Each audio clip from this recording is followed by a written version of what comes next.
Shining bright, you came to us with a heart so full of love. And you daawwattoota TV Hararii. Egaa yeroo ammaan tanaa Ramadaana bara 1438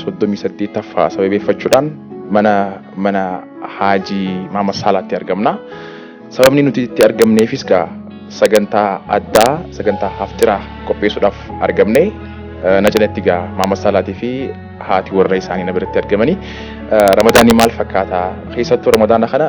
hawaasni musliimaa haala kamiin kabajuu qaba isin akka maatii tokkotti haala kamiin kabajaa argamtan waan jirratti keessumoonni biraatis ni jiranii kan waliin turu ta'a ni jalqabna jechuudha galatoomaa jalqaba irratti nu keessummeessitanii haala gaariidhaan sagantaa haftiraa nu qopheessuu keessaniif isin galatoomfanna maqaa daawwattoota televizyinii Harariitiin mee Ramadaanni baranaa maal fakkaata kanarraa jalqabnu. Baga soomanaan nu ga'een jecha khabaranaa khabareettuun jedha. Akkuma beekamutti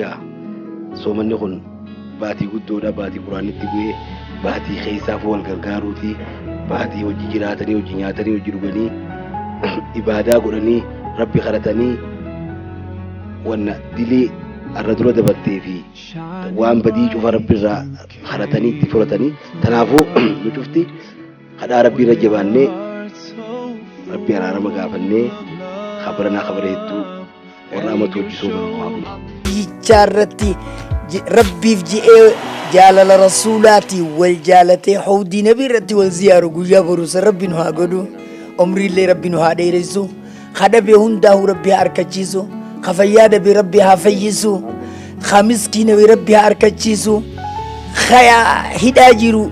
خظلمي دان هدا مي ربي هايخو Gamoonu maan zikrii takka qabdata alhamdulillah jettu sanir raayis minu tokko yaaboo bagana yaada jifte yaaboo alhamdu jechuun faaruun mustahiqqun lillahi faaruun rabbumaaf haqa godhamte jechuun wallahi faaruun rabba lizzaadhaaf haqa godhamte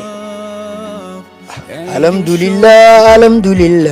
shukru lillah alhamdulillah shukru lillah yaa ganaman deemne harka qullaa alhamdulillah yaa khadiisisu khabariisisu alhamdulillah yaa makhluuqa hunda nyaachisu alhamdulillah yaa beelawaa barbeela baasu alhamdulillah yaa yaadawaa baryaada baasu alhamdulillah yaada nu baasii waan nu yaachisu alhamdulillah yaa ganaman deemne harka qullaa alhamdulillah yaa wal baasu yaa dabbusu alhamdulillah yaa gabbisu yaa ukkisu alhamdulillah yaa gaddabu yaa bukkisu alhamdulillah abadu haka batilin kuffisu alhamdulillah